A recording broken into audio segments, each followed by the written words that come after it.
Welcome back to my Killup Life. My name is Amber, and today I'm going to be in the front garden.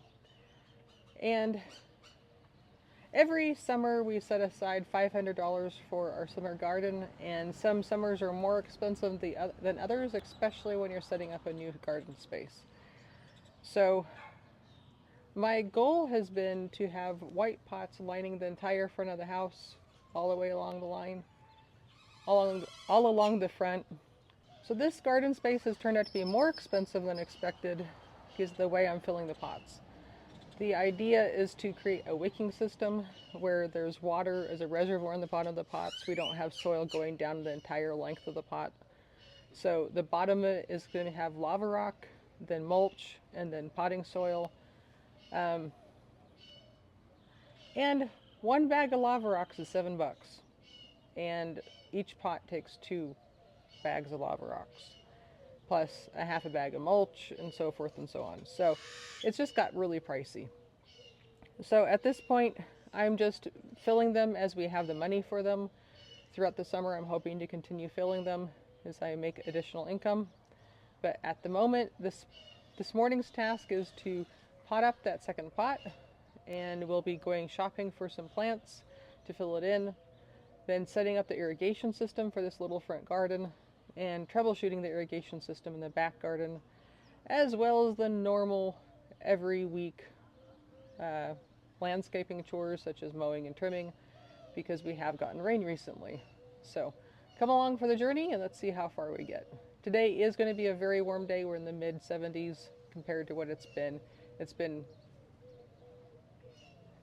much cooler than that recently, and we've also had cloud cover, so that makes a difference.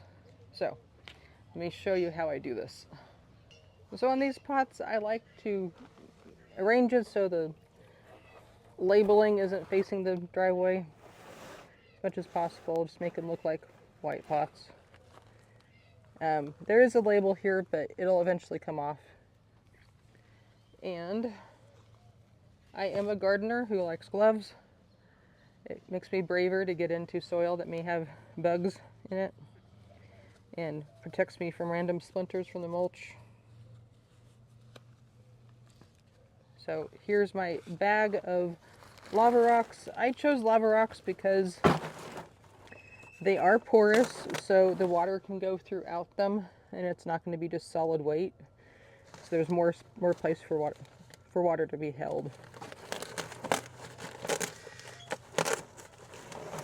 And once I get this filled up and set up, West will come through and put drill holes in the side of the bucket. Typically with pots you put holes in the bottom of the bucket, but because of our grass problem, we're trying to put them, like 4 to 5 inches up the side in hopes the grass won't crawl up and get inside that way. So 1 bag of rocks.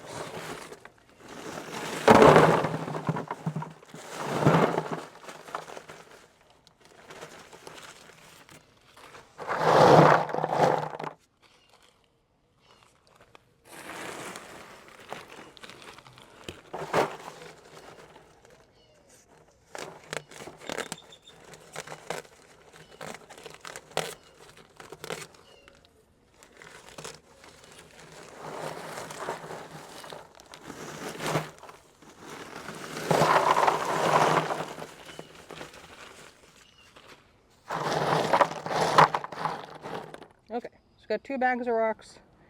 That filled up the pot about 3-4 inches. And so now putting mulch. It's kind of mimicking the, what do you call it? I think it's called the it's a German planting method.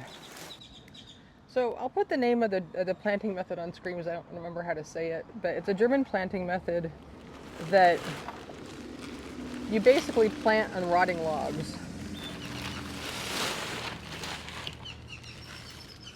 You cover a pile of rotting logs with soil and compost, and then you plant directly on top of it.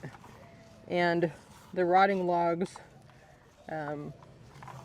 feed the roots of the plant. And they're extremely successful, has a long life to the beds because the plants have a lot of food buried underneath. So that's part of the method of putting the mulch underneath everything and let it break down and have that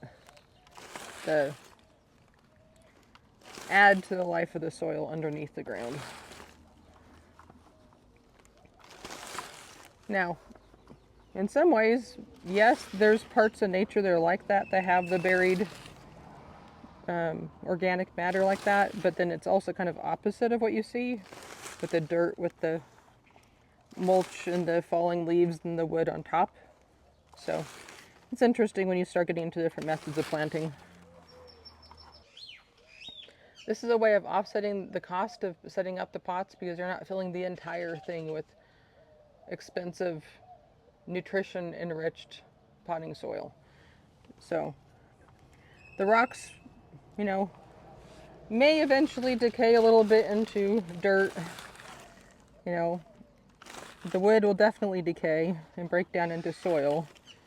But with what I'm planning on planting in here, they don't have deep roots. They don't need a lot of root space. So filling it up to basically the halfway point with non-precious soil helps. So the next step is I'm going to recycle some old soil from the back garden, spent soil from my pots back there. There's no reason to get rid of it. Just like when I was redoing the pots in the back garden, we refreshed it with some percentage of soil with the nutrition in it. Same thing here. This is going to have old soil in the bottom, and then we'll refresh the top. Just fill this up basically the rest of the halfway point, another 1/4 of the pot with the old spent soil.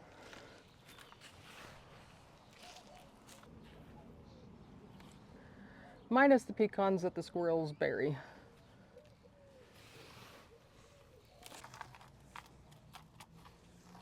Okay, I'm going to call that about 75% full in the pot, and then I'm going to top it off with a new soil.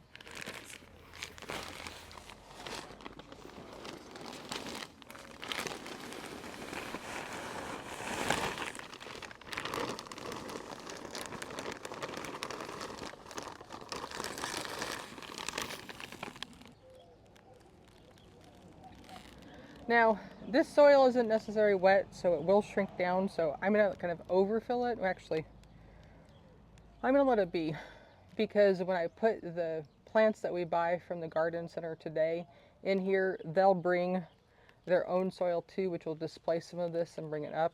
So I think it's probably good. So that's one pot potted up, and then we'll go out and get some plants for it. West will drill some holes in it, and we'll move forward. Another random chore for this morning for the garden is to top the pots with strawberries with mulch to keep the berries off the dirt. So that's what I'm going to do now before I move on to anything else. So I have some mulch left over from the front garden pot. So I have some mulch left over from the front garden. So like here, this is just a really old dried strawberry.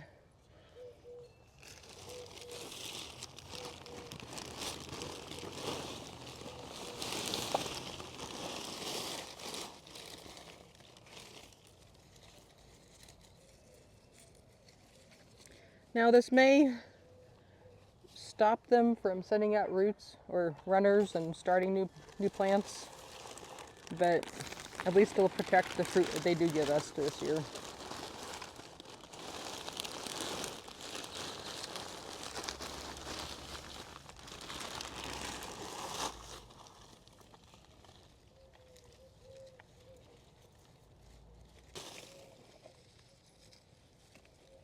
I wanted to put straw under them since they're strawberries, but couldn't find any straw at my local garden center, so I'm gonna make do.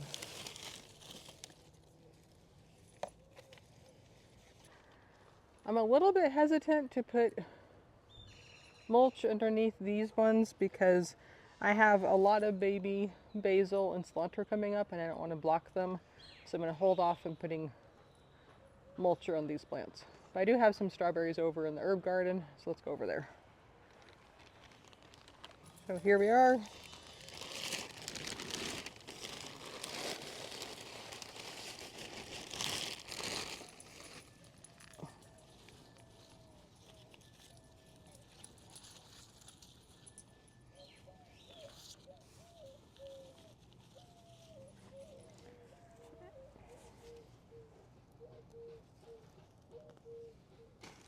I'm going to go and get my other bag of mulch.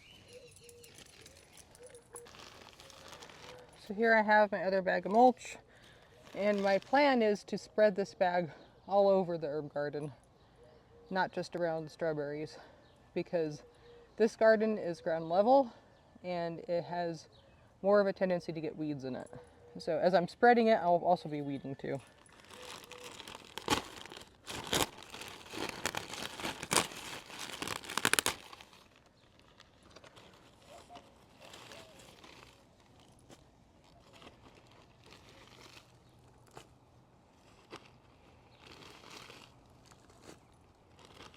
But mulch suppresses weeds and helps the moisture that you put into your ground stay there.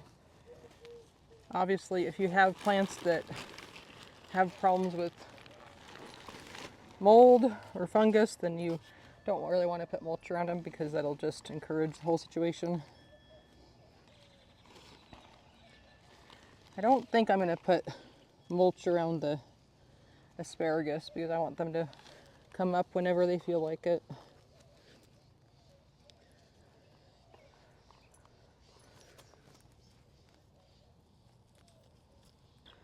Just gonna spread the mulch.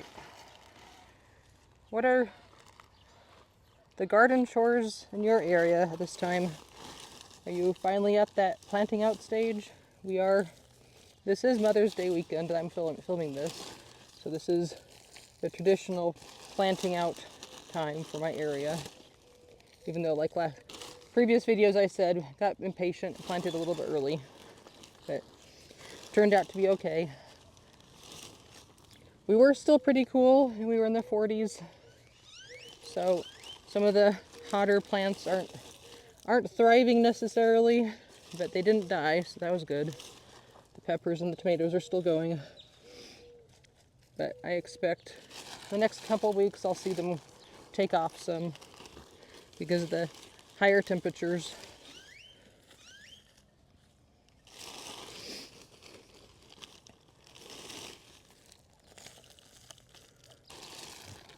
This thyme is starting to flower, which is nice.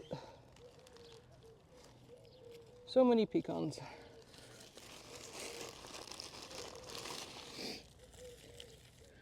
I did not grow up among pecans, an area that had pecans. The area I grew up in actually had a lot of almonds. So every house typically have an old almond left over from an old orchard in the backyard somewhere.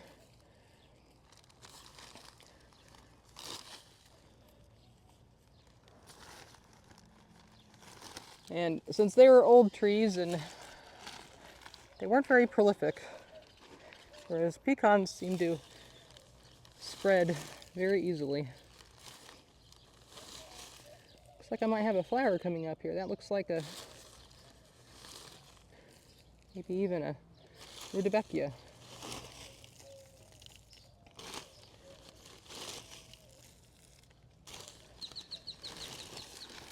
I did have some flowers planted over in this area last year, so it'd be nice if some seeds took off.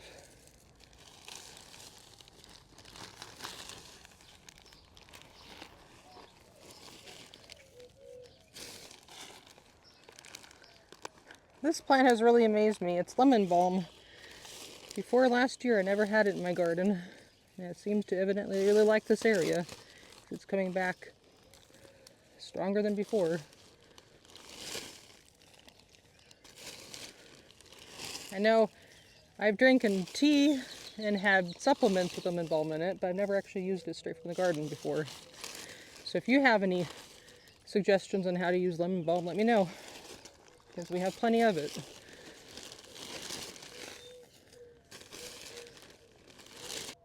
So back out in the front, we'll just put some mulch on the base of these.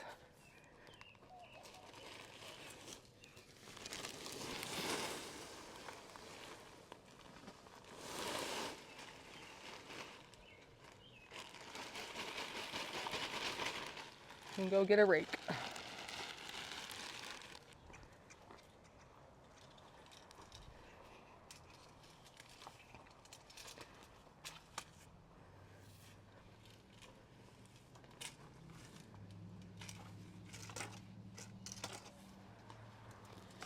If it suppresses the grass, that'd be wonderful. But in all honesty, this grass is so, what do you call it, tenacious. I think it might just encourage the grass. The grass will think it's being babied.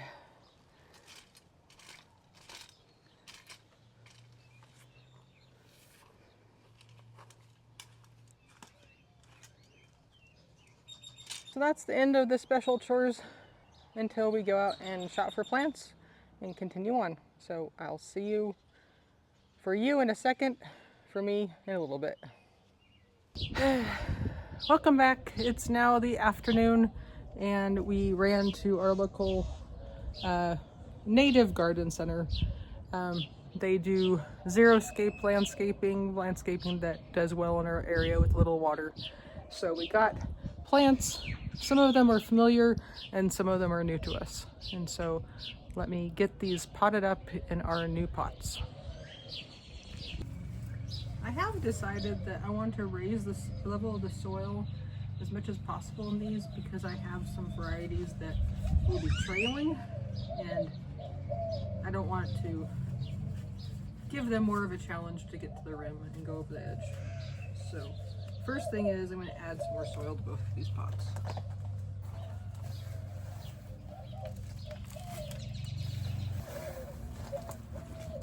This one's a little bit more challenging since I already had a plant planted in here, but I'll just work around it. And over here I have some tulips that I got,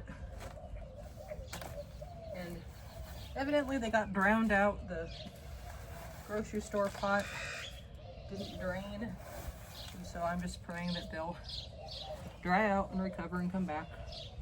If not, it'll just add nutrition to the soil.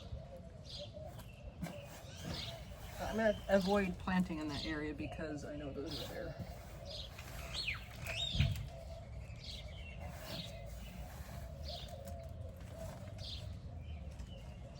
Okay, so we're up to the tippy top. And in the front, this is a new plant to our garden. I've seen it around a lot. It's not a new plant to me in general. It's called lantana, and it can get really large and a really big bush. That's the thing. Several of the plants we're putting in here have the potential of taking over the entire pot. So we'll just see who thrives the most and is the happiest in this location. So this says full sun can get 3 to 5 feet tall and 3 to 4 feet wide. So it could get massive. Come over.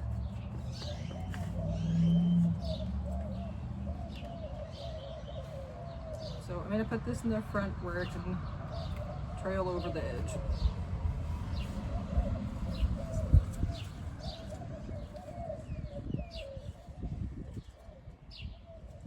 And then the other trailing plant is not new to us. It has done well in our garden before. And this is gray creeping germander, full sun. It can get 8 inches tall and 24 wide, so it sprawls and goes wide. It doesn't necessarily go tall. So once again, I'm going to put it towards the edge so it can go over the edge.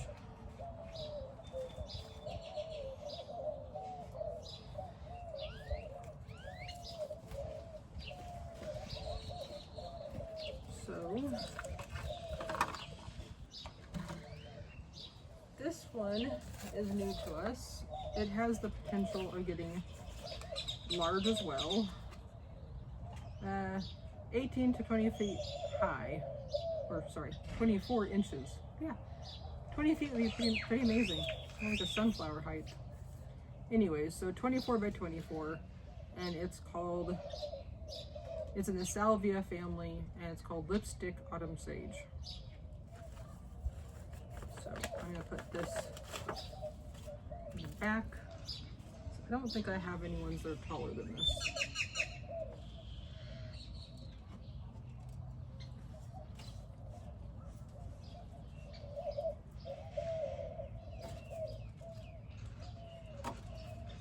I just covered up all of my tags.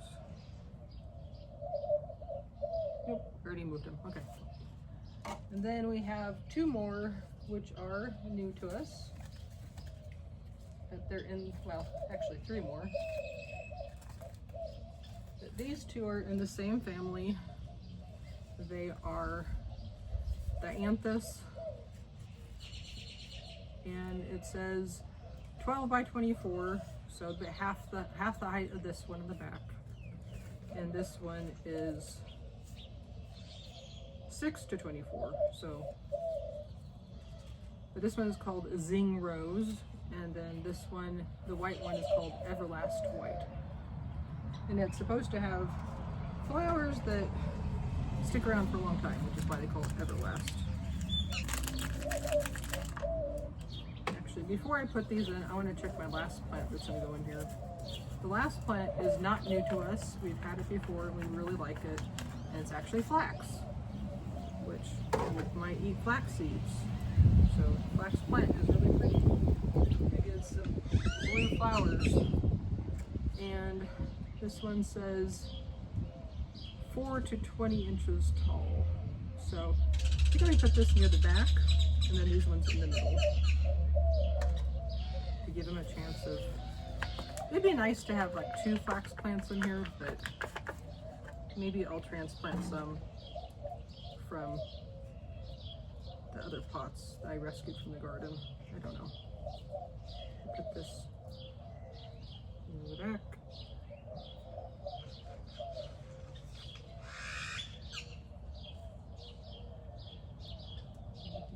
White.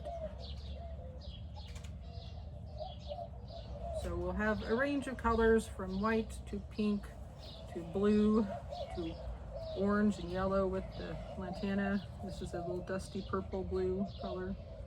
So nice arrangement. Like I said, almost all of these plants have the potential of taking over this entire thing. So it's just a matter of who does best. Come on.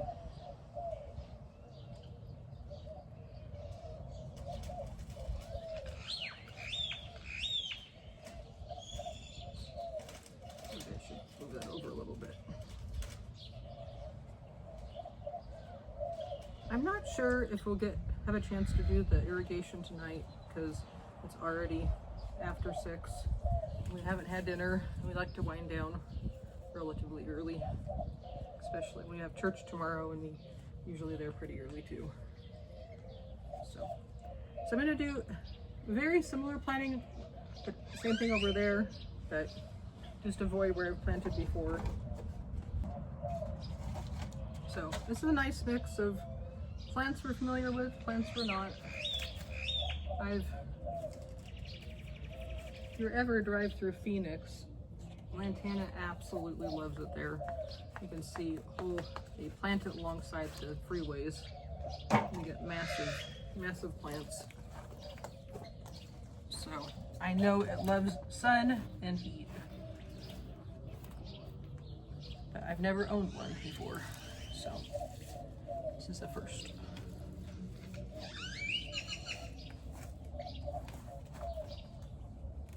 But the germander is a pleasant surprise how well it did in our garden previously.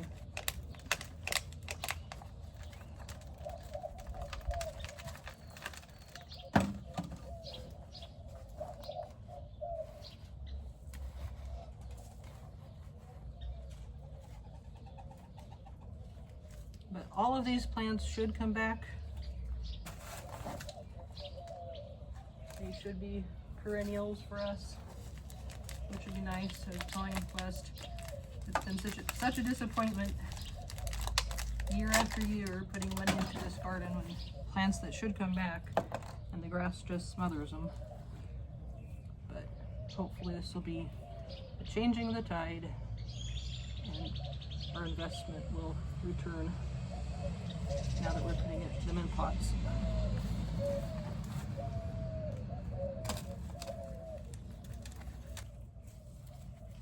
So this was a free plant from Lowe's. It was titled Annual, a whole lot of information on it. So I don't necessarily expect it to come back, but it'll be nice while it's here and flowering.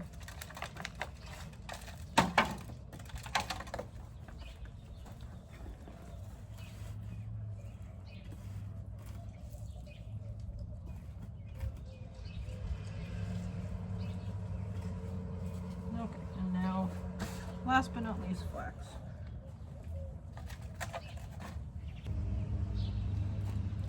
I would put it there, but that's where the tulips are, so I guess it's going to be a little bit different than the other pot. Be more up front.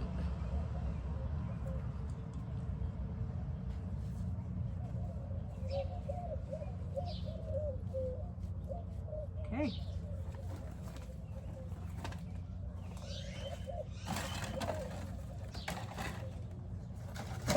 How exciting. So now it's just a matter of giving them some water.